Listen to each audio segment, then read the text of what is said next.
বন্ধু হতে পারে না। ভারত আমাদের শত্রু, চির দুশমন যদি পৃথিবীতে থাকে সেটাই হচ্ছে ভারত। এটা 50 বছর আগে বলে গিয়েছিলেন উলামায়ে কেরামগণ, জামাত ইসলামের নেতা এবং নেত্রীগণ বারবার বলেছিলেন, কিন্তু বাংলাদেশের কিছু মানুষ এইটাকে শোনে নাই, দেখে নাই, মানে নাই, যার কারণে আজকে সুস্পষ্ট ভাবে এটা প্রমাণ হয়ে গেল বাংলাদেশের চির দুশমন হচ্ছে ভারত। ওরা আমাদের বন্ধু হতে পারে না। ওদের দাসী ছিল এতদিন বাংলাদেশে। এই দাসী যতদিন ছিল ভারত আমাদের দিকে চোখ রাঙ্গাই নাই। এই দাসী যখন চলে গেছে তখন তারা বুঝতে পেরেছে আমাদের ক্ষমতা বাংলাদেশ থেকেও চলে গেল। এজন্য করে এখন আমাদের উপরে চোখ রাঙ্গায়। আওয়ামী লীগ হচ্ছে হিন্দুস্তানের রাজাকার। ওরা এই দেশে বসবাস করছে, মুখ্যমন্ত্রীর দায়িত্বে বসবাস করছিল এই শেখ হাসিনা সরকার। যখন সে চলে গেল তখন ভারতের মাথা খারাপ হয়ে গেছে। আপনারা দেখতে পাচ্ছেন ওই যে একটা মিডিয়া আর বাংলা শয়তান একটা খাড়া করে দিছে ময়ূর। এই আর বাংলা শয়তান সারাক্ষণ খালি ওই নিয়ে পেছাল মারে, কাম তো না এই শয়তানের, সারাক্ষণ ওই আর ওই আর ওই। লাভ নাই, ফালফেরা করবে কি? কোনো লাভ হবে না। আমাদের কণ্ঠে যতদিন কণ্ঠ থাকবে, আমাদের শরীর যতদিন বেঁচে থাকবে, 1 ইঞ্চি মাটি আমরা ভারতকে দিতে রাজি নই। কথা কোন ঠিক কিনা? যতই লাফালাফি করো কোনো লাভ হবে না। আল্লাহর নবী বলেছেন, ইতিপূর্বের বক্তা ঠিকই বলে গেলেন, আল্লাহর নবী বলেছেন হিন্দুস্তানের সাথে মুসলমানদের একটা যুদ্ধ হবে। এই মুসলমানদের ভিতরে মুসলমান 3 দলে বিভক্ত হবে। একজন মুসলমান যুদ্ধ করবে, আরেকজন মুসলমান পিঠ দেখায়া চলে আসবে আওয়ামী লীগের মতো, আর 3 নম্বর হচ্ছে যুদ্ধ করতে করতে শহীদ হয়ে যাবে। আমরা সেই শহীদের কাতারে শামিল হতে চাই। কথা ঠিক কিনা? এজন্য করে আপনাদের সন্তানদেরকে ফেসবুক ইমেইলের মধ্যে আর ডুবাইয়ে দিলে হবে না। চৌকস বানাতে হবে, জ্ঞানী বানাতে হবে, সেনাবাহিনীর ট্রেনিং করাতে হবে, যাতে করে কোনো বাতিল শক্তি আমাদের উপরে আক্রমণ করতে না পারে। আমার ভাইরা, এটা আর ওই রকম আদিম যুগ নয়, এখন আধুনিক যুগ। বুঝতে হবে এগুলো অনুযায়ী আপনাকে কাজ করতে হবে। কিভাবে আপনি প্রতিরক্ষা হিসাবে দাঁড়িয়ে যাবেন সেগুলো আপনাকে ওলামায়ে কেরামদের পরামর্শ নিতে হবে, ওলামায়ে কেরামদের সংসর্গে থাকতে হবে, তাদের সাথে ওঠা বসা করতে হবে। তাহলে অটোমেটিকলি আপনারা বুঝতে পারবেন। এই যে ইসকনের কথা আগেই বলতে চাইছিলাম। এই ইসকনের কথা আমরা আজ থেকে প্রায় 2002 সাল থেকে আমরা চিল্লাচ্ছিলাম বাংলাদেশে ইসকন রাখা যাবে না, কারণ ইসকন এমন একটি সম্প্রদায়, এরা তাদের হিন্দুত্বকে এই মুসলমানের জমিনে কায়েম করতে চায়। কিন্তু সেই সময় জাতি শুনে নাই। সেই সময় জাতি না শুনে ওই ইসকনকে বাদ না দিয়া তখন তারা বিভিন্ন সংগঠনকে বাদ দেয়, ওলামায়ে কেরামকে বাদ দেয়, জামাত ইসলামকে নিষিদ্ধ করে, কিন্তু ইসকনকে নিষিদ্ধ করে না। সেই ইসকন কি ঘটনা ঘটাইতেছে এখন? আল্লাহ সুবহানাহু ওয়া তাআলা সূরা ফাতিহার পরে আরেকটা সূরা নাযিল করেছে। নাম কি? সূরাতুল বাকারা। জোরে কোন নাম কি? সূরা বাকারা। বাকারা শব্দের অর্থ কি? গাভী। বাকারা শব্দের অর্থ গাভী। আর শেষের সূরা হচ্ছে সূরা নাস। নাস মানে কি? নাসানাসি, মানুষ। তাহলে কেউ যদি গরু হয়ে ঢোকে এই কোরআনুল কারীমের ভেতরে, তাহলে মানুষ হয়ে বের হয়ে আসবে। যেরকম সুবহানাল্লাহ।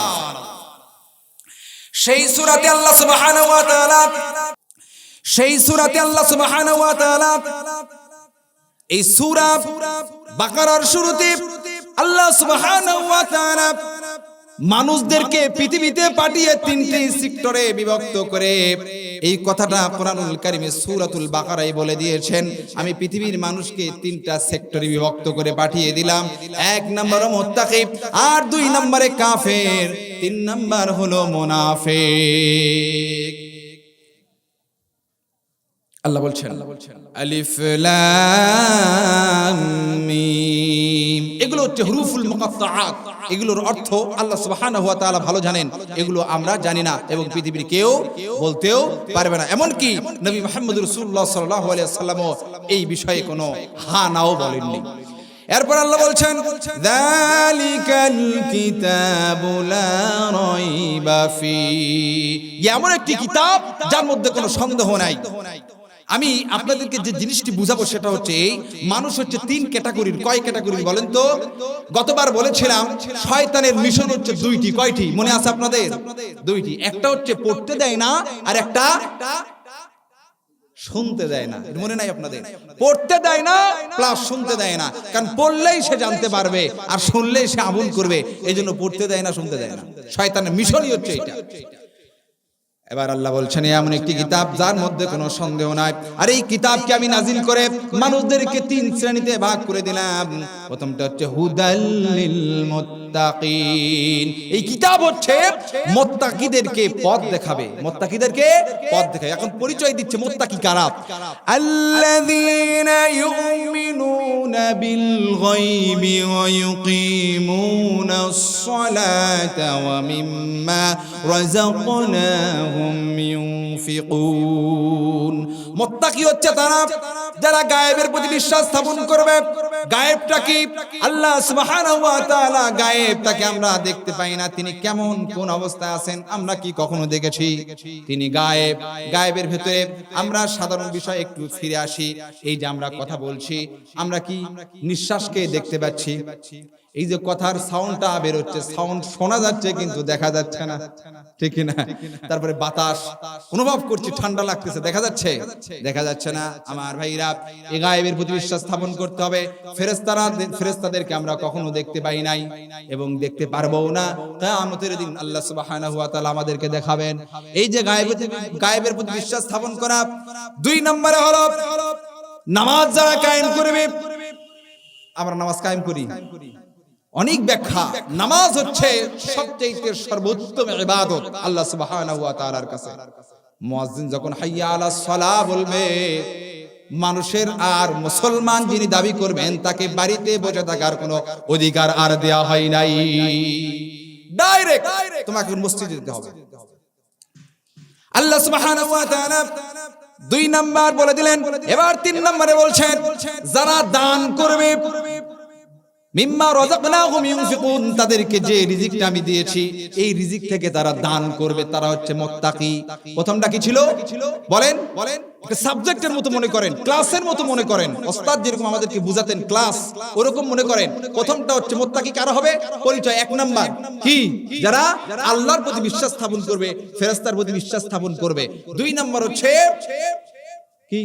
নামাজ কায়েম করবে। আর তিন নাম্বার যাকাত দিবে, দান করবে, আল্লাহর রাস্তায় সাদকা করবে। as-সাদকাতু তারাদ্দুল বালা, দান হচ্ছে বালা মুসিবতকে ঢাল স্বরূপ হিসেবে রাখে। অর্থাৎ আপনার প্রতি যদি কোনো বালা মুসিবত আসে, ওইটা যে দানটা আপনি করেছেন এইটা ঢাল হিসেবে ওখানে থাকবে, আপনার প্রতি বালা মুসিবত আসবে না। সুবহানাল্লাহ। তাহলে তিন নাম্বার। চার নাম্বার হলো ওয়াল্লাযীনা ইউমিনুনা বিমা উনজিলা ইলাইকা ওয়া মা উনজিলা মিন ক্বাবলিক ওয়া বিল আখিরাতি হুম ইউকিনুন। চার নাম্বার হলো আপনার প্রতি যে কিতাব নাজিল করা হয়েছে কোরআনুল কারীম, এই কিতাবের প্রতি যার বিশ্বাস স্থাপন করবে, কোরআনুল কারীম শুধুমাত্র আপনি মানলেন, পড়লেন আর বিশ্বাস স্থাপন করলেন তা কিন্তু হবে না। এই কোরআনুল কারীমের ভেতরে পারিবারিক জীবন থেকে নিয়ে রাষ্ট্রীয় জীবন পর্যন্ত এবং আন্তর্জাতিক বিষয় পর্যন্ত সব কিছুকে তুলে ধরা হয়েছে। এই কথার উপরে বিশ্বাস স্থাপন করতে হবে এবং এগুলোকে জমিনের বুকে কায়েম করতে হবে। তার নাম হলো কোরআনের প্রতি বিশ্বাস স্থাপন করা। বিগত সময় উলামায়ে কেরামগণ বারবার এই কোরআনুল কারীমকে বাংলার জমিনে প্রতিষ্ঠার আন্দোলন করেছে, কতক্ষণ ঠিক কিনা? এই আন্দোলনকে স্তব্ধ করার জন্য শয়তান ফেসিবাদ সরকার শেখ হাসিনা তার নেতৃত্বে আলেমদের গলায় ফাঁসির দড়ি ঝুলাইছে। আল্লামা দেলওয়ার হোসেন সাঈদী কি অপরাধ ছিল তার? কি অপরাধ ছিল তার? কোরআনুল কারীমের কথা বলার কারণে তাকে শহীদ করে দেওয়া হয়েছে, কতক্ষণ ঠিক কিনা? কি অপরাধ ছিল মতিউর রহমান নিজামী? 2001 থেকে 2005 পর্যন্ত বাংলাদেশের সরকারের মন্ত্রণালয়ে দায়িত্ব পালন করেছে। পরবর্তী সময়ে তত্ত্বাবধায়ক সরকার এসে চুলসেরা বিশ্লেষণ করে এই মন্ত্রীর 1 টাকা দুর্নীতি খুঁজে পায় নাই। তাকে মিথ্যা অপবাদ দিয়া ফাঁসির দড়িতে ঝুলাইয়া শহীদ করে দেয়া হয়েছে। আপনারা দেখেছেন। দুইজন মন্ত্রী ছিল জামাত ইসলামের, কোনো অপরাধ ছিল না, মিথ্যা একটা অপরাধ বানায়া। ও বাংলাদেশের মুসলমান শুনে রাখো, 1971 সালের মুক্তিযুদ্ধের সময় আল্লামা দেলোয়ার হোসেন সাঈদী সহ বাংলাদেশের জামাত ইসলামের নেতা এবং কর্মীরা যতগুলো অপরাধ করেছে, এগুলো ভিডিও দ্বারা কোনো প্রমাণিত নয়, এগুলো কোনো ফেসবুক পেপারে কোনো প্রমাণিত নয়। এমনকি ওই 71-এর পরে থেকে 75 পর্যন্ত শেখ মুজিবুর রহমান বাংলাদেশ শাসন করে গেছে। এই সময়ে একটা জামাতের নেতার বিরুদ্ধে মামলা দিতে পারে নাই। দেখেছেন আপনারা, দেখেছেন? অন্তরের ভেতরে আগুন জ্বলে। এই সমস্ত ওলামায়ে কেরামগণ বারবার বলেছিলেন, ভারত আমাদের বন্ধু হতে পারে না, ভারত আমাদের শত্রু। চির দুশমন যদি পৃথিবীতে থাকে সেটাই হচ্ছে ভারত। এটা 50 বছর আগে বলে গিয়েছিলেন ওলামায়ে কেরামগণ, জামাত ইসলামের নেতা এবং নেত্রীগণ বারবার বলেছিলেন। কিন্তু বাংলাদেশের কিছু মানুষ এইটাকে শোনে নাই, দেখে নাই, মানে নাই, যার কারণে আজকে সুস্পষ্ট ভাবে এটা প্রমাণ হয়ে গেল বাংলাদেশের চিরদুশমন হচ্ছে ভারত। ওরা আমাদের বন্ধু হতে পারে না, ওদের দাসী ছিল এতদিন বাংলাদেশের। এই দাসী যতদিন ছিল ভারত আমাদের দিকে চোখ রাঙ্গাই নাই। এই দাসী যখন চলে গেছে তখন তারা বুঝতে পেরেছে আমাদের ক্ষমতা বাংলাদেশ থেকেও চলে গেল। এজন্য করে এখন আমাদের উপরে চোখ রাঙ্গায়। আল্লামা সাঈদী কি অপরাধ ছিল তার? কত সুন্দর করে কথা তিনি বলতেন। তার কথা শুনে কত অমুসলিম মুসলমান হয়েছে। সেই মানুষটাকে মিথ্যা অপবাদ দিয়ে জনগণ থেকে 13-14টি বছর বিচ্ছিন্ন করে কারাগারের ভেতরে রেখে এরপরে তাকে মেডিকেলে নিয়ে যাওয়ার নাম দিয়া, আসলে তো উদ্দেশ্য তাকে হত্যা করা। যেই মানুষটি হাসি দিয়ে বের হলেন, আল্লাহু আকবার, আল্লাহু আকবার, যেই মানুষটি সাংবাদিকদেরকে হাসি দিলেন, সাংবাদিককে সালাম দিলেন, পুলিশদেরকে সালাম দিলেন, সেই লোকটি কেমনে মারা যায়? ষড়যন্ত্র করে হত্যা করা হয়েছে। আমার ভাইরা, এই কোরআনুল কারীম শুধুমাত্র বিশ্বাস স্থাপন করার নামেই মান নয়। এই কোরআনুল কারীম বাংলার জমিনে প্রতিষ্ঠিত কোরআন নাম হচ্ছে কোরআনের প্রতি বিশ্বাস স্থাপন করা। আমি আপনি পড়তেছি, কি পড়তেছি? والسارق والسارقة فاقطعوا أيديهما।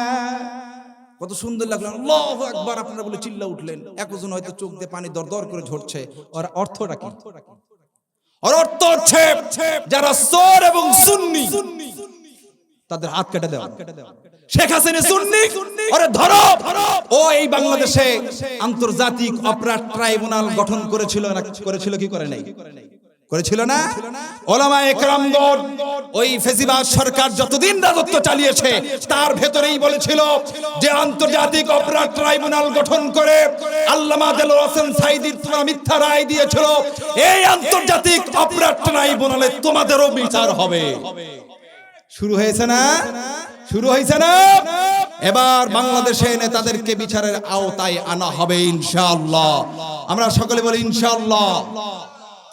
পালিয়ে উঠবা না। যেই ভারতে তুমি গেছো সেই ভারত তোমাকে ভিসা দেয় নাই, তুমি এখন চোরের মতো রাখছে। জানেন না এটা আপনারা? চোরের মতো রাখছে। যে কোনো সময় বলতে পারে যে যাও স্ত্রী, তোমাকে আর এখানে রাখা যাবে না, কারণ তোমাকে রাখলে বিদেশি আমাদেরকে চাপ দিবে। একটু ধৈর্য ধরেন। ও গিয়ে কি বলেছিল জানেন? যে কোনো স্বামী পট করে ঢুকে যেতে পারি, আমরাও কই তুই আয়, আমরা খট করে ধরবো। আয় তুই। কোথায় তোদের সেই দাপট? কোথায় তোদের সেই হুঙ্কার? কোথায় সেই কাউয়া কাদের?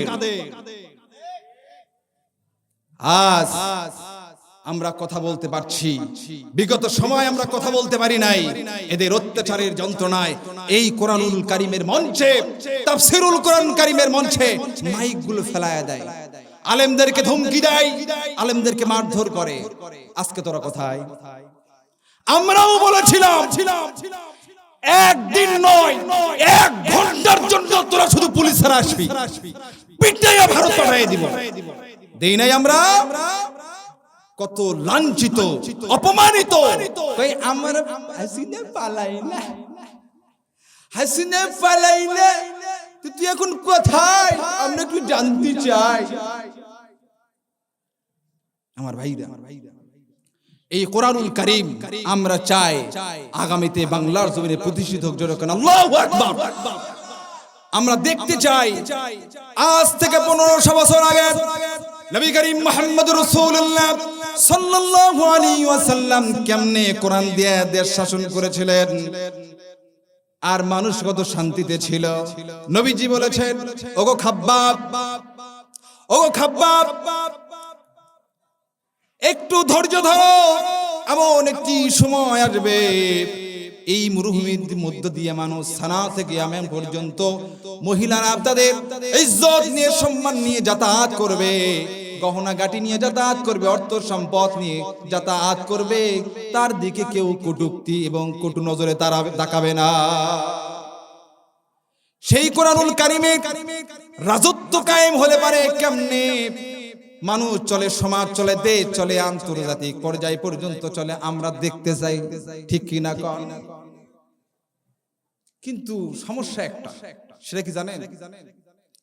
আমরা এখানে বলি ঠিক, হুজুর আল কোরআনের আলো ঘরে ঘরে জ্বলে, আমরা আছি সেখানেই, হুজুর আছে যেখানে, কিন্তু সেলমারি গিয়া নৌকাতে, হ্যাঁ সেলমারি গিয়া আরেকটা। কেন? ওদের জানাজা বাদ,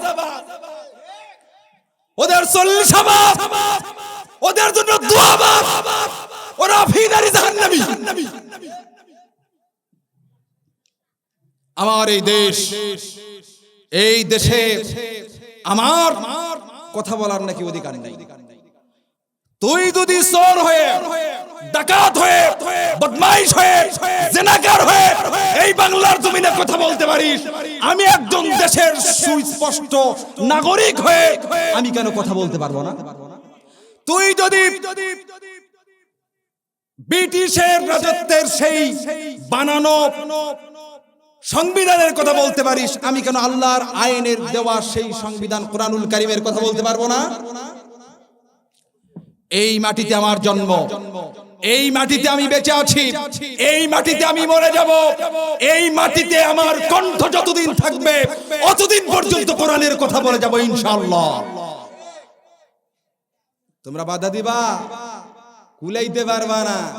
আল্লামা সাইদি বলেছিল, বেশি লাফালাফি করবা না, পিটায় দিল্লি বানায় দিব।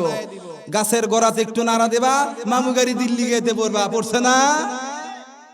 খালি একটু নাড়া দিছে, ভয়তে দৌড়ে হুঁশ পাই নাই। কোথায় সে আওয়ামী লীগ? কোথায় আওয়ামী লীগ? কোথায় কাদের কাকা? কোথায় গেল ওই জালিমের গরম গরম কথা? খেলা হবে, খেলা হবে, খেলা হবে বলে কাকা গেল পলায়া, ঠিক কিনা? আসো খেলবো, খেলা হবে। কই তোর খেলা? পুলিশ লাগবে নাই, খেলা হবে। কাউকে যে কই আছে এখন পর্যন্ত খবর দেয়, ঠিক কিনা? এই যে কই আছে, মরছে না বাচ্চা, আল্লাহ ভালো জানে, এখনো খবর দেয়। কোরআনুল কারীম শুধুমাত্র এইখানে, এটার নাম ইমানদার নয়, এটার নাম আপনার ওই কোরআনের প্রতি ভালোবাসা নয়, এটার আইনকে বাংলাদেশের জমিনে প্রতিষ্ঠার আন্দোলন করার নাম হচ্ছে কোরআনের প্রতি ভালোবাসা। আচ্ছা, এখানে বিএনপির ভাইরা আছেন, জামাত ইসলামের ভাইরা আছেন, আদার্স অন্য দলের ভাইরাও আছেন। কিয়ামতের দিন আল্লাহ সুবহানাহু ওয়া তাআলা সকলকে জিজ্ঞেস করবে, এ বান্দা, কোরআনের আন্দোলন করার জন্য যে সমস্ত উলামায়ে কেরামগণ চেষ্টা করেছিল তাদেরকে তোমরা কি সময় দিয়েছিলে? আমরা যদি বলি না, তাহলে অবস্থা তো খারাপ হয়ে যাবে। কিয়ামতের দিন যেন আল্লাহ তাআলা আমাদেরকে এই প্রশ্ন করলে আমরা যেন উত্তর দিতে পারি, এই জন্য একটা বার হলেও আমরা একটু ক্ষমতায় থাকতে চাই, ঠিক কিনা? কোরআনকে একটু ক্ষমতায় দিতে চাই। দেখি তো কোরআনুল কারীম কি বলে। এই কোরআনুল কারীম, আচ্ছা ওই যে পানির ট্যাপ আছে না, আর পানির টাঙ্কি, টাঙ্কি যদি থাকে একতলায় আর ট্যাপ যদি থাকে নিচতলায়, আচ্ছা, পানির স্পিড কেমন হবে? জোরে হবে? আচ্ছা, জোরে হলো। এখন এই ট্যাঙ্কি যদি থাকে 5 তলায় আর নিচে যদি ট্যাপ ছেড়ে দেওয়া হয় তাহলে আরো জোরে হবে না? ঠিক অনুরূপ ভাবে এই কোরআনুল কারীম যদি থাকে সংসদে, তাহলে বাড়িতে এর উপরে পড়বে ধুলা, আর সংসদে থাকলে এর উপরে ধুলা নয়, এর উপরে থাকবে ঈমান। আর আমাদের ঈমান এত তেজস্বী হবে, এত তেজস্বী হবে, আমরা তখন বুঝতে পারবো কোনটা বাঘ আর কোনটা ভেড়া। একটা বাঘ ক্ষুধার্ত একটা ভেড়ার পালের কাছে গিয়া টার্গেট করেছে ভেড়াদেরকে। তো টার্গেট করতে করতে হঠাৎ করে দেখে যে ভেড়ার পালের ভিতরে একটা বাঘের বাচ্চা। তো বাঘ হয়ে গেছে, ভেড়ার পালের ভিতরে বাঘের বাচ্চা করতে হলো। তখন সে ভেড়াকে টার্গেট করা বাদ দিয়া বাঘ ওই বাঘের বাচ্চাকে টার্গেট করছে, ওরা ধরছে। এরপর দাঁত দিয়ে কামড়াইয়া জঙ্গলের ভিতরে নিয়ে আসছে। নিয়ে আসার পরে বলতেছে, এই তুই ভেড়ার ভিতরে কেন, ভেড়ার মধ্যে কেন? বলে আমি তো ভেড়া। কয় না তুই ভেড়া না, তুই বাঘ। বলে না আমি ভেড়া। কয় না তুই বাঘ। কয় না আমার বিশ্বাস হয় না। কয় আয় আমার সাথে। এরপর একটা কুয়ার কাছে নিয়ে গেছে, কূপের কাছে নিয়ে গেছে। নিয়ে যাওয়ার পরে ওইখানে দেখ বলছে, দেখ তোর চেহারা আমার চেহারা মিল আছে, দেখ তা তো মিল আছে। কয় দেখ তোর চোখ আমার চোখ মিল আছে নাকি? কয় হ্যাঁ তা আছে। কয় দে ডোরা কাটা বাংলা লিগের মতো তোর গায়ে আমার গায়ে আছে না নাই? বাংলাদেশের ডোরা কাটার মতো না দেখতো? কয় হ তা তো মিলে আছে। কয় তুই নখ বের কর, থাবা বের কর। থাবা বের করার পরে দেখে ওর ভেতরে নখ আছে। বলে বাঘের ভেতরে নখ আছে। বলে দেখ তুই আমার জাতি, তুই ভেড়ার মধ্যে কে? একবার শুধু হুঙ্কার ছাড়, সব ভেড়ার পাল দৌড়িয়ে পালিয়ে যাবে। তো সুতরাং যুবক, কাতবের যুবকেরা, তোমরা তো ভেড়ার পালের নও, তোমরা হচ্ছে শাহজালালের উত্তরসূরি, তোমরা হচ্ছে ওমর বিন খাত্তাবের অনুসারী, তোমরা হচ্ছে শাহজালাল মাখতুমের অনুসারী। তোমরা কেন ভেড়ার পালের ভিতরে? ভেড়ার পালের ভিতরে গিয়ে তোমাদের ঈমানকে ধ্বংস করে দিয়েছো। তোমাদের একটা হুঙ্কারে বাংলার জমিন থেকে যেরকম করে ফ্যাসিবাদ সরকার হাসিনা পালিয়েছে, ঠিক অনুরূপ ভাবে এই বাংলার জমিনে তোমরা একটা হুঙ্কার ছাড়ো, বাংলার জমিনে ইসলামের পতাকা পথ করে উঠতে থাকবেন। কথা বলেন ঠিক কিনা? আমার ভাইরা রাগ করছেন আপনারা? কষ্ট হচ্ছে? এই তখন প্রধান বক্তা চলে আসবেন। আমার ভাইরা, এজন্য করে এই কোরআনুল কারীমের আইনকে প্রতিষ্ঠা করার জন্য চেষ্টা চালাতে হবে এবং ওলামায়ে কেরামগণ যেই কথাগুলো বলেন সেটাকে শুনতে হবে। একটা কথা মাথায় রাখবেন, ওলামায়ে কেরামগণ কোনোদিন মিথ্যা কথা বলে না। এই জায়গায় বসে কোরআনুল কারীমকে সামনে রেখে এই ওস্তাদ বা ওখানে আরো লোকজন থাকে, তাদের সামনে কখনো মিথ্যা কথা ওলামায়ে কেরামগণ বলবেন না। ওলামায়ে কেরামগণ আজ থেকে 52 বছর আগে বলেছিল পাকিস্তান আর বাংলাদেশ ভৌগোলিক দিক থেকে এক নয়, অটোমেটিকলি এটা দেশ আলাদা হয়ে যাবে। খবরদার ইন্ডিয়া গান্ধীর ফাঁদে পা দিবেন না। শেখ মুজিবর সেই কামই করে গান্ধীর ফাঁদে পা দিয়ে বাংলাদেশের অসংখ্য মুসলমানদেরকে দুনিয়া থেকে বিদায় করে দেওয়া হয়েছে। সেটা 52 বছর পরে বুঝতে পারলাম, আজকে আমরা বুঝতে পারতেছি। ওলামায়ে কেরামগণ বলেছিল হিন্দুদের যে একটা উত্থান হয়েছে, এই উত্থান যদি এখন ঠেকানো না যায় তাহলে এমন একটি সময় আসবে তারা আমাদের উপরে চড়াও হয়ে বসবে। আজকে সেই চড়াও হচ্ছে কিনা? তারা তো খালি ভগবান হরে কৃষ্ণ রাম রাম ইয়া রাম হরে কৃষ্ণ ভগবতী বিশুদেবায়াম খালি নম নম করতেছে। খালি ইন্ডিয়া হলেই আমাদের সুবিধা, ইন্ডিয়া হলেই আমাদের সুবিধা। হিন্দু ভাইরা তোমরাও শুনে রাখো, এই বাংলাদেশে তোমরা যেভাবে বসবাস করছো, ইন্ডিয়াতে হিন্দুরাও অত শান্তিতে বসবাস করছে না। দেখো এই 1957 সালের পর থেকে আজ পর্যন্ত বাংলাদেশে কয় জায়গায় সাম্প্রদায়িক দাঙ্গা হয়েছে, আর ইন্ডিয়ার দিকে তাকিয়ে দেখো কত হাজার বার এই সাম্প্রদায়িক দাঙ্গা হয়েছে। কিন্তু হিন্দু ভাইরা এটা বুঝতে চায় না কত শান্তিতে আপনারা এই দেশে বসবাস করছেন আপনারা। আমার ভাইরা, এজন্য করে আমরা চাই এই কোরআনুল কারীম বাংলাদেশে প্রতিষ্ঠিত হোক। আমরা চাই কিনা বলেন? এরপর আল্লাহ বলছেন আপনার পূর্বে যে নবী এই পৃথিবীতে এসেছিলেন এবং যে কিতাবগুলো আমি নাজিল করেছিলাম, এই কিতাবগুলোর প্রতি বিশ্বাস স্থাপন করতে হবে, নবীদের প্রতি বিশ্বাস স্থাপন করতে হবে। এই হলো 5 নাম্বার। আর 6 নাম্বার হলো ওয়াবিল আখিরাতি হুম ইউকিনুন, আর আখিরাতের প্রতি বিশ্বাস স্থাপন করতে হবে। যদি এই 6টা ক্যাটাগরি কারো ভিতরে থাকে, 1 নাম্বার হচ্ছে কি, মনে আছে? এগুলো মাথায় রাখবেন। এখন বক্তারা কি করে জানেন? এই সাবজেক্ট গুলো বলার পরে একজনকে বলে, যে বলতে পারে তার 500 টাকা পুরস্কার দিব, বলে না? দেখেছেন না আপনারা? এই জন্য করে সাবজেক্ট গুলো মুখস্থ করার চেষ্টা করবেন। 1 নম্বরে হচ্ছে যারা মুত্তাকি, হচ্ছে তারা যারা আল্লাহর প্রতি, গায়েবের প্রতি বিশ্বাস স্থাপন করে। 2 নম্বর হলো যারা নামাজ কায়েম করে। 3 নম্বর হলো যারা কি করে, দান সদকা করে। 4 নম্বরে হলো যারা কোরআনুল কারীমের প্রতি বিশ্বাস স্থাপন করে, নবীর প্রতি বিশ্বাস স্থাপন করে। 5 নাম্বার নবীর, অর্থাৎ এই কোরআনুল কারীম নাজিল হওয়ার পূর্বে যত কিতাব নাজিল হয়েছিল, যত নবী রাসূলগণ পৃথিবীতে এসেছিল, তাদের প্রতি বিশ্বাস স্থাপন করে। আর 6 নাম্বার হলো যারা আখিরাতের প্রতি বিশ্বাস স্থাপন করে। আখিরাতটা কি? আখিরাত হচ্ছে আল্লাহর সামনে একজন ব্যক্তির চূড়ান্ত হিসাব পেশ করা। এটা হচ্ছে আখিরাত। দুনিয়াতে 6 করে পারি দেওয়া যেতে পারে, কিন্তু আখিরাতের ময়দানে আল্লাহর সামনে কি পারা যাবে? চূড়ান্ত পর্যায়ে হিসাব হবে সেখানে। এটা হচ্ছে আখিরাত, ইয়াউমাল কিয়ামা। যদি এই 6টা গুণ কারো ভেতরে থাকে, আল্লাহ বলছেন উলাইকা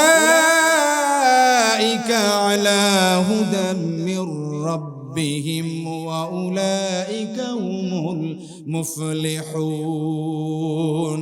এই 6টা রাস্তার উপরে যদি কেউ থাকে, তাহলে ওই ব্যক্তিগুলো আল্লাহর পক্ষ থেকে দেওয়া হেদায়েতের রাস্তায় আছে, এবং তারাই হচ্ছে মুত্তাকি। যেরকম সুবহানাল্লাহ। এবং তারাই হচ্ছে সফলকাম। মুত্তাকিদের কথা শেষ, বলেছিলাম 3টা শ্রেণীর কথা। এবার 2 নম্বর শ্রেণীর কথা হচ্ছে কাফের। যেরকম কি কাফের বলা হয় তাদেরকে? কাফের শব্দ হচ্ছে ঢেকে দেওয়া, কুফরি করা, আল্লাহর সাথে শরীক সাব্যস্ত করা, এবং আল্লাহ যা নাজিল করেছেন সেটাকে গোপন রাখা, অস্বীকার করা। এটা হচ্ছে কাফের। গতবার বলেছিলাম, আপনাদের স্মরণ আছে কিনা? কাফেরদের কথা আল্লাহ কি বলেন? ইন্নাল্লাযীনা কাফারু সাওয়াউন আলাইহিম আআনযারতাহুম আম লাম তুনযিরহুম লা ইউমিনুন। কাফের হচ্ছে তারা, কাফের যে ইন্নাল্লাযীনা কাফারু সাওয়াউন আলাইহিম, কাফেরদেরকে আপনি বুঝান আর না বুঝান, সাওয়াউন, তাদের জন্য সমান। লা ইউমিনুন, তারা কখনো ঈমান আনবে না। কেন ঈমান আনবে না? কারণটা হচ্ছে খাতামাল্লাহু আলা কুলুবিহিম ওয়া আলা সামঈহিম ওয়া আলা আবসারিহিম গিশাওয়া ওয়া লাহুম আযাবুন আযীম। আল্লাহ সুবহানাহু ওয়া তাআলা তাদের চোখের উপরে পর্দা দিয়েছেন, কানের উপরে মোহর মেরে দিয়েছেন, অন্তরের উপরে মোহর মেরে দিয়েছেন। ফলে ওরা দেখতেও পায় না, শুনতেও পায় না, অনুধাবনও করে না, বুঝেও না। এবং এদের জন্য জাহান্নামের লাঞ্ছনাদায়ক শাস্তি, ভয়াবহ শাস্তি রয়েছে। ব্যাস, কাফেরদের কথা আলোচনা বন্ধ। এবার আল্লাহ সুবহানাহু ওয়া তাআলা এক রুকু পর্যন্ত, কয় রুকু? এক রুকু পর্যন্ত আল্লাহ সুবহানাহু ওয়া তাআলা মুনাফিকদের কথা তুলে ধরেছেন। কেন? কারণ পৃথিবীতে সবচাইতে ক্ষতিকারক নিকৃষ্ট প্রাণী হচ্ছে এই মুনাফিক। নিকৃষ্ট প্রাণী। এরা মাজিরা পোকার মতো, উপরে ঠিক আছে, নিচেও ঠিক আছে, মাঝখানে গুণ পোকা, ওই পোকার মতো। এরা মাঝখানে নষ্ট করে দেয়, এরপরে পুরো বডিটাকে নষ্ট করে দেয়। আল্লাহ তাআলা বলছেন وَمِنَ النَّاسِ مَن يَقُولُ آمَنَّا بِاللَّهِ وَبِالْيَوْمِ الْآخِرِ وَمَا هُمْ بِمُؤْمِنِينَ। আল্লাহ বলছেন যে মুনাফিক কি রকমের? তারা বলে আমরা ঈমান এনেছি আল্লাহর প্রতি এবং আখিরাতের প্রতি। কি বলে বলেন তো? আমরা ঈমান আনছি আল্লাহর প্রতি এবং আখিরাতের প্রতি, কিন্তু তারা মুমিন নয়। আল্লাহ বলছেন কিন্তু তারা মুমিন নয়। وَمِنَ النَّاسِ مَن يَقُولُ آمَنَّا بِاللَّهِ وَبِالْيَوْمِ الْآخِرِ وما هم بمؤمنين يخادعون الله والذين آمنوا وما يخدعون إلا أنفسهم وما يشعرون يخادعون الله والذين آمنوا তারা আল্লাহকে ধোঁকা দেয় এবং ঈমানদারদেরকেও ধোঁকা দেয়, অথচ তারা আল্লাহকেও ধোঁকা দিতে পারে না, ঈমানদারদেরকেও ধোঁকা দিতে পারে না, তারা নিজেরাই ধোঁকা খায়। কেমনে? একটা উদাহরণ দিয়ে আপনাদেরকে বুঝতে পারবেন। যখন একজন ব্যক্তি প্যান্ট পরেছে, ট্রাউজার পরেছে, এই ব্যক্তি ট্রাউজার পরেছে অথবা প্যান্ট পরেছে, পরার পরে ওযু করতে গেছে, এখন কাপড় ছিল টাকনুর নিচে, সে কি করলো? এরকম করে সুন্দর করে মোড়ায়া উপর দিকে তুললো। বুঝেন কি করলো? উপর থেকে মোড়ায়া তুললো। তোলার পরে ওযু করলো, নামাজ পড়লো, মসজিদের ভিতরে ছিল। এবার সে বাহিরে গেল, আস্তে করে টাকনুর নিচে কাপড়টা নামায় দিল। জোরে করে নাউজুবিল্লাহ। তাহলে এখানে আল্লাহকে বুঝাচ্ছে, কি বুঝাচ্ছে? আল্লাহ আমি তোমার সাথেই আছি, হুজুর আমি তোমাদের সাথেই আছি। কিন্তু যখন বাহিরে গেল তখন শয়তানও গিয়ে বলতেছে, শয়তান আমি তোদের সাথেও আছি। ঠিক কি না? যখন রমজান আসে, এদের সামনে রমজান আসতেছে, মে মাসের সম্ভবত 2-3 তারিখ থেকে রমজান যখন আসে তখন দেখবেন কয় সামনে রমজান আসতে দাড়িটা একটু রেখে দিলাম, করে না? যখন রোজা শেষ হয়ে গেল তারপরে কি সেপ মারে, তার মানে ওই রমজানের ভিতরে আল্লাহকে ধোঁকা দিচ্ছে আর বলতেছে আল্লাহ আমি আপনাদের সাথে আছি, ঈমানদারের সাথে আছি। কিন্তু যখন রমজান শেষ হয়ে গেল তখন শয়তানের কাছে গিয়ে বলছে, শয়তান আমি তোদের সাথেও আছি।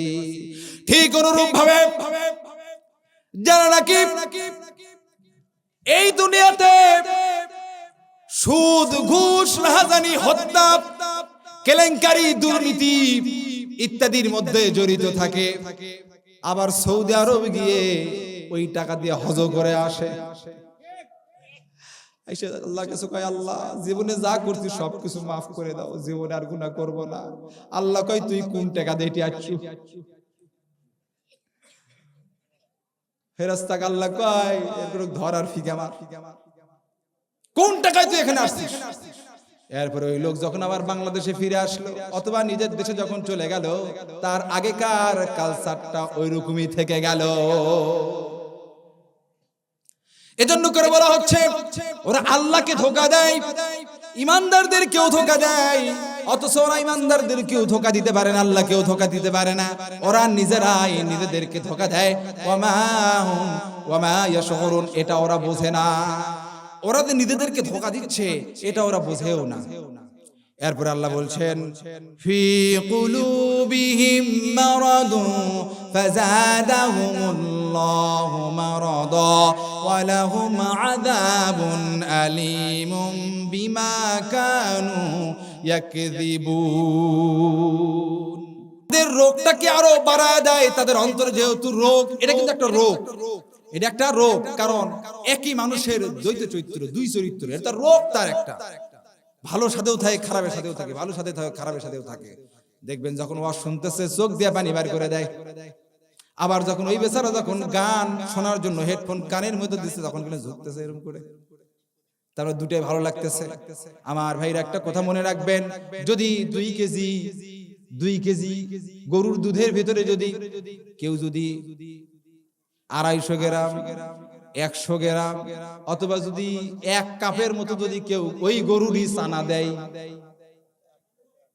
দাম হবে? ফ্রি দিলেও নিবে? কথা কয় না। ফ্রি দিলে আপনি নেবেন? 1 কেজি কে 10 কেজি দুধের ভিতরেও যদি 1 কাপ যদি কি দেয়, ওই গরুরই তো দিল, আপনি নিবেন? খাবেন না। কেন? পুরোটা নাপাক হয়ে গেছে। আমার ভাইরা ঠিক অনুরূপ ভাবে আপনি আমল করতেছেন, আল্লাহর কাছে কান্নাকাটি করছেন, এরপরে আপনি আল্লাহর সাথে শিরিক করলেন, নাফরমানি করলেন, ওই দুধের মতো আপনার সব কিছু নাপাক হয়ে গেল। জোরে কর নাউজুবিল্লাহ। সাবধান, খুবই সাবধান, খুবই সাবধান। ঈমান যায় এবং আসে, যায় এবং আসে।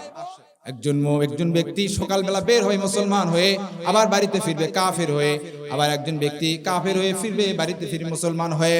হযরতে জামানার নবী মুসা আলাইহিস সালাম আল্লাহকে বললেন, রব্বুল আলামিন, আমি জান্নাতি একজন লোককে দেখতে চাই, তুমি আমারে দেখাও। আগে বললেন জাহান্নামী একটা লোককে আমি দেখতে চাই, পৃথিবীর সবচাইতে নিকৃষ্ট ব্যক্তিকে আমি তাকে দেখতে চাই। বলছে ঠিক আছে, তুমি অমুক জায়গায় গিয়ে দাঁড়িয়ে থাকো। তিনি সেখানে গিয়ে দাঁড়িয়ে আছেন। এমন সময় দেখে একটা কাঠুরিয়া তার বাচ্চাকে কাঁধে করে নিয়ে বনে কাঠ কাটার জন্য যায়। তিনি আফসোস করে বলতেছেন, আহারে, এই পৃথিবীতে সবচাইতে নিকৃষ্ট ব্যক্তি এই ব্যক্তি। তিনি বাড়িতে ফিরলেন। এবার আল্লাহকে দুপুরবেলা বলতেছেন, রব্বুল আলামিন, আমি একটু পৃথিবীতে সবচাইতে সৎ ব্যক্তি এবং ভালো ব্যক্তি, উৎকৃষ্ট ব্যক্তি, আমি জান্নাতি ব্যক্তি দেখতে চাই। আল্লাহ বলেন, যেখানে আগে গিয়ে দাঁড়াইছিলে সেখানে গিয়ে দাঁড়াও। মুসা আলাইহিস সালাম চলে গেলেন। সন্ধ্যাবেলা তিনি যখন দেখতে পেলেন যে ব্যক্তি সকালে নিকৃষ্ট ব্যক্তি ছিল, ওই ব্যক্তি সন্ধ্যাবেলা মুমিন হয়ে বাড়ির দিকে যায়। যেরকম সুবহানাল্লাহ। মুসা আলাইহিস সালাম অবাক হয়ে গেলেন। জিবরাইল এসে বলেন, এটাই আল্লাহর খেলা। বলে কেমনে? বলে ওই লোক যখন সকালবেলা বাড়ি থেকে বের হয়েছিল, গুনাহগার আর নালায়েক এবং বদকার সিয়াকার খতাকার হয়ে বাড়ি থেকে বের হয়েছিল, তারপরে সন্তান বলছে, ওগো আব্বা, এই পৃথিবীতে সবচাইতে বড় কে? তিনি বলেন, এই পৃথিবীতে সবচাইতে বড় হচ্ছে এই জঙ্গল। বলে এই জঙ্গলের চাইতে বড় কি কিছু আছে? বলে হ্যাঁ, এই জঙ্গলের চাইতে বড় হচ্ছে এই পৃথিবী। বলে এই পৃথিবীর চাইতে বড় কি কিছু আছে নাকি? বলে হ্যাঁ, এই পৃথিবীর চাইতে বড় আছে আসমান। বলে আসমানের চাইতে বড় কি কিছু আছে নাকি? বলে হ্যাঁ, এর চাইতে বড় হচ্ছে আমার রব। যেরকম আল্লাহু আকবার। বলে এর চাইতে বড় কি কিছু আছে নাকি? বলে হ্যাঁ, এর চাইতে বড় হচ্ছে সব চাইতে নির্লজ্জ গুনাহগার ব্যক্তি হচ্ছে আমি। বলে তার চাইতে বড় কিছু আছে নাকি? বলে এর চাইতে বড় হচ্ছে আমার রবের দয়া। যেরকম সুবহানাল্লাহ। তাই তো আমরা দেখতে পাই এই দুনিয়াতে কত সন্তানদেরকে হত্যা করা হয়। হেফাজত আন্দোলনে যারা গিয়েছিল, ভিডিও ফুটেজ গুলো আপনারা দেখবেন। মানুষ মারা গিয়েছে, শরীর দিয়ে রক্ত ঝরছে, কান দিয়ে রক্ত ঝরছে, মুখ দিয়ে রক্ত ঝরছে, চোখ লাল হয়ে গেছে, রক্তাক্ত হয়ে গেছে। এরপরে ওই ফেসিবাদ সরকারের হায়ানা শয়তান জালেমরা তাকে মার দিতে ছাড়ে নাই। শুধু কি তাই, আমরা দেখেছি লাশকে মারতে মারতে হিন্দু ছেলে সে বলেছে, আমি শিবির নয়, আমি একজন হিন্দু, আমি উলঙ্গ হয়েও দেখাতে চাই আমি একজন হিন্দু। কিন্তু এই শয়তান কুখ্যাত জানোয়ার আর ছাত্রলীগ আর যুবলীগরা, এই জানোয়ারেরা তাকে দেখে নাই, কুবিয়ে কুবিয়ে ওই মায়ের বুক খালি করে জমিন থেকে বিদায় করে দিয়েছে। আল্লাহ যদি দয়া না থাকতো, আল্লাহর যদি দয়া না থাকতো, তাহলে ওদেরকে ওইভাবে ওই জায়গায় ওই রাস্তায় ফেরেশতা দিয়া নির্লজ্জ ভয়ে মারতে। কিন্তু আল্লাহর দয়া এত বেশি, আজও পর্যন্ত তাদেরকে দুনিয়ায় রাখছে। কথা কোন ঠিক কিনা? যাতে করে এই বান্দারা ভালো হয়ে যায় আর বলে, রব্বুল আলামিন, আমি যা কিছু করেছি আল্লাহ, অপরাধ করেছি, আল্লাহ বলে এই কথার উপরে যদি তুই অটল থাকতে পারিস, আমি তোর পূর্বেকার জীবনের গুনাহগুলো ক্ষমা করে দিলাম। যেরকম সুবহানাল্লাহ। আল্লাহর দয়া এত বেশি, এত বেশি। ও যুবলীগ ভাইরা, আওয়ামী লীগ ভাইরা, এই মাইকের আওয়াজ যারা শুনছো ভাই, তুমি যে অপকর্মগুলো করেছো, যে মায়ের বুকটা তুমি খালি করেছো, ওই মায়ের বাড়িতে গিয়ে দেখো তার মা কত কান্না করছে, সন্তানকে হাজারি করছে। আওয়ামী লীগ ভাইরা, যুবলীগ ভাইরা, ফিরে এসো ভাই, আপনাদেরকে অনুরোধ করব, ফিরে আসেন আপনারা। এই দুনিয়াতে বেশি দিন থাকবেন না, এই দুনিয়া থেকে বিদায় নিতে হবে। আপনারা হয়তো দাপটের জোরে ইমানদারদেরকে ধোঁকা দিচ্ছেন, আল্লাহকে ধোঁকা দিচ্ছেন, বলছেন আল্লাহ তো অনেক পরে আমাদেরকে হিসাব করবে, আগে একটু তামাশা করে নেই, পরে দেখা যাবে। এই যে আল্লাহকে ধোঁকা দিচ্ছেন, আপনারা ইমানদারদেরকে ধোঁকা দিচ্ছেন। মনে রাখবেন, আপনারা নিজেরাই ধোঁকা খাচ্ছেন, এটা আপনারা বুঝতেছেন না। আপনারা ফিরে আসেন, জাতি আপনাদেরকে ক্ষমা করবে। ঠিক কিনা কন? কারণ আমাদের দয়ার চাইতে আল্লাহর দয়া সব চাইতে বেশি, সব চাইতে বেশি। নবীজি বলেছেন, যদি কোনো ব্যক্তি তার সামানা নিয়া, ওট নিয়া, পানি নিয়া, খাবার নিয়া যদি মরুভূমির মধ্যে দিয়ে পথ চলে, পথ চলতে চলতে ক্লান্ত হয়ে পথিক যখন একটা বট গাছের নিচে বসে গেল, এরপরে যখন সে ঘুমিয়ে পড়লো, বিশ্রামে চলে গেল, বিশ্রাম করতে করতে ঘুমিয়ে পড়লো, ঘুম থেকে উঠে দেখে তার ঘোড়াও নাই, খাবারও নাই, পানিও নাই। ওই মরুভূমির মধ্যে ওই ব্যক্তি কতটা পেরেশান হবে, এর চাইতে বড় পেরেশান আর হতে পারে না। কারণ মরুভূমির মধ্যে গেলে পারে মানুষ সেখান থেকে জীবন নিয়ে সহজে ফিরে আসতে পারে না। কারণ মরুভূমির উত্তপ্ত বালি আর উপরে তাপমাত্রা এত ডিগ্রি সেলসিয়াস যে মানুষের জিহ্বা পর্যন্ত শুকিয়ে বের হয়ে আসার উপক্রম হয়, কণ্ঠনালীগুলো শুকিয়ে যায়। এজন্য করে আল্লাহ সুবহানাহু ওয়া তাআলা ওই যে শুরুতে আয়াত পাঠ করেছিলাম, আফালা ইয়ানজুরুনা ইলাল ইবলি কাইফা খুলিকাত। আল্লাহ বলছেন এই মরুভূমির মধ্যে দিয়ে এই উট চলে, দেখো তাদেরকে আমি কেমনে তৈরি করেছি। এই উটের ভিতরে আল্লাহ সুবহানাহু ওয়া তাআলা পানির ট্যাঙ্কি রিজার্ভার হিসেবে রেখে দিয়েছে, যেরকম সুবহানাল্লাহ। উট পানি পান করে, কারণ ও তো জানে মরুভূমির মধ্যে পানি পাবো না, এজন্য সে কয়েক লিটার পর্যন্ত সে পানি পান করে তার রিজার্ভার ট্যাঙ্কিতে রিজার্ভ করে রাখে, যেরকম সুবহানাল্লাহ।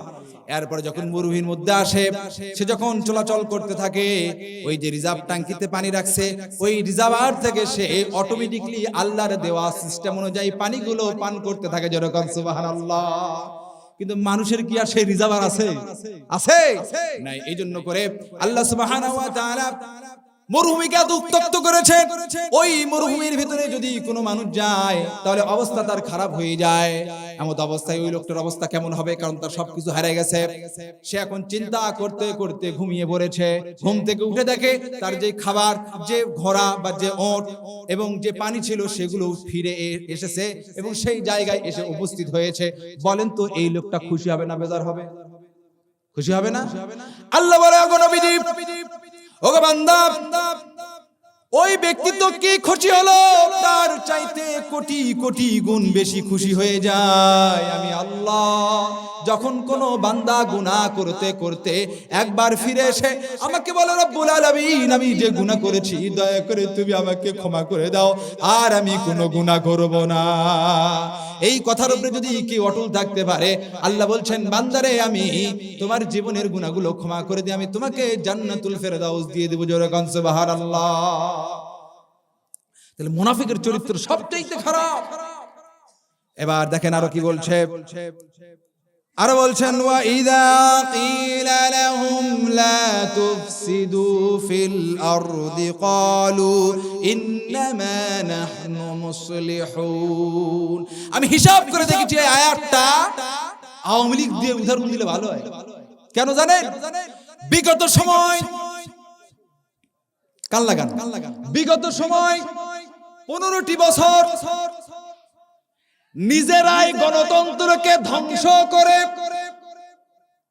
এক নায়ক রাজত্ব কায়েম করে আমরা গণতন্ত্রের পক্ষে।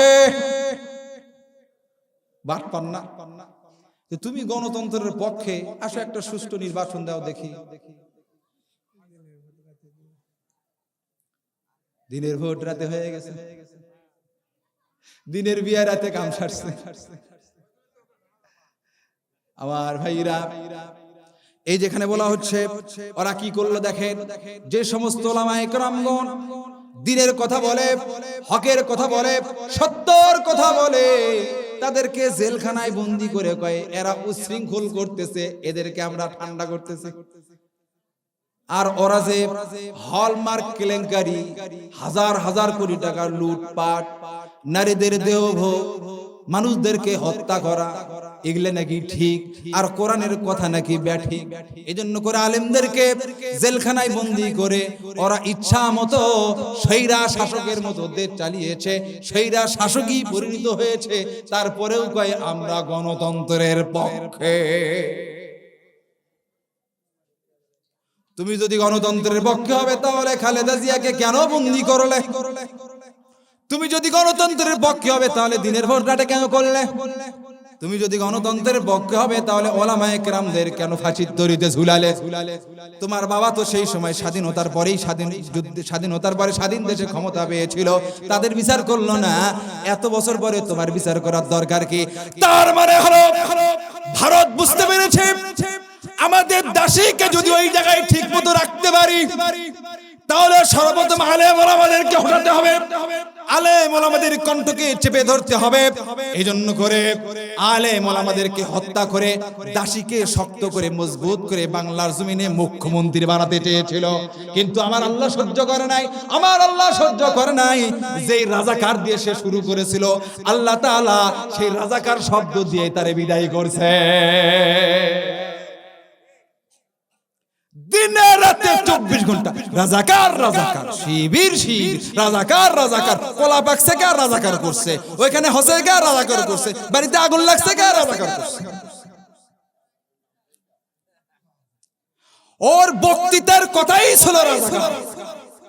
আল্লাহ তাআলাও কয়, ওরে তুই যে রাজাকারের তাসবিহ তেলাওয়াত শুরু করছো, আমি তোরে ওই রাজাকার দিয়েই মারব। মারছে না রাজাকার দিয়া? কি বলছিল? রাজাকারের বাচ্চাদেরকে কি চাকরি দিব? আপনারা দেখেছেন 2019 সালে একটা রিপোর্ট তৈরি করলো বাংলাদেশের রাজাকারের সংখ্যা কারা কতজন, কারা করছে? আওয়ামী লীগের দলই করছে। ওইখানে দেখা গিয়েছে 3600, কম বেশি হবে, 3600 রাজাকার কেবলমাত্র আওয়ামী লীগের ভিতরে, বিএনপির ভিতরে 1200 জন, আর জামাত ইসলামের ভিতরে মাত্র 35 জন, 36 জন। তাহলে রাজাকার কার দলে বেশি, কার দলে বেশি? এই রিপোর্ট আওয়ামী লীগ করেছিল। যখন সেই রিপোর্ট জাতির সামনে প্লেস করলো, তখন ফোন দিয়ে যারে করছে, যে করছে, আরে কয় এই এটা তুই কি বানাইছিস, তুই বাসপের চাইলে তাদের রিপোর্ট চেঞ্জ কর। ও তখন এসে বলল যে আমরা এটাকে নতুন করে পর্যবেক্ষণ করব। আর এবার তুই কি পর্যবেক্ষণ করবি? যেখানে 3000 রাজাকার তুই ওখানে বানিয়েছিস, যেখানে 1200 জন বিএনপির মধ্যে বানিয়েছিস, জামাত ইসলামের 37 জন বানিয়েছিস, ওখানে তুই আর কি বিশ্লেষণ করবি? তার মানে হলো ওরা তো রাজাকার রাজাকারী, আবার হিন্দুস্তানের সবচাইতে বড় রাজাকার এরা। আওয়ামী লীগ হচ্ছে হিন্দুস্তানের রাজাকার। ওরা এই দেশে বসবাস করছে, মুখ্যমন্ত্রীর দায়িত্বে বসবাস করছিল শেখ হাসিনা সরকার। যখন সে চলে গেল তখন ভারতের মাথা খারাপ হয়ে গেছে, আপনারা দেখতে পাচ্ছেন। ওই যে একটা মিডিয়া আর বাংলা শয়তান একটা খাড়া করে দিছে ময়ূর, এই আর বাংলা শয়তান সারাক্ষণ খালি ওই নিয়ে পেছাল মারে, কান্ত না এই শয়তানের, সারাক্ষণ ওই আর ওই। লাভ নাই, ফালফেরা করবে কি? কোনো লাভ হবে না। আমাদের কণ্ঠে যতদিন কণ্ঠ থাকবে, আমাদের শরীর যতদিন বেঁচে থাকবে, 1 ইঞ্চি মাটি আমরা ভারতকে দিতে রাজি নই। কথা কোন ঠিক কিনা? যতই লাফালাফি করো কোনো লাভ হবে না। আল্লাহর নবী বলেছেন, ইতিপূর্বের বক্তা ঠিকই বলে গেলেন, আল্লাহর নবী বলেছেন হিন্দুস্তানের সাথে মুসলমানদের একটা যুদ্ধ হবে। এই মুসলমানদের ভিতরে মুসলমান 3 দলে বিভক্ত হবে। একজন মুসলমান যুদ্ধ করবে, আরেকজন মুসলমান পিঠ দেখায়া চলে আসবে আওয়ামী লীগের মতো, আর 3 নম্বর হচ্ছে যুদ্ধ করতে করতে শহীদ হয়ে যাবে। আমরা সেই শহীদের কাতারে শামিল হতে চাই। কথা ঠিক কিনা?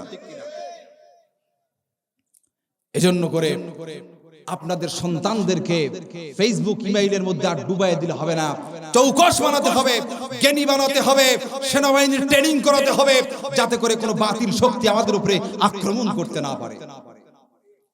আমার ভাইরা, এটা আর ওই রকম আদিম যুগ নয়, এখন আধুনিক যুগ।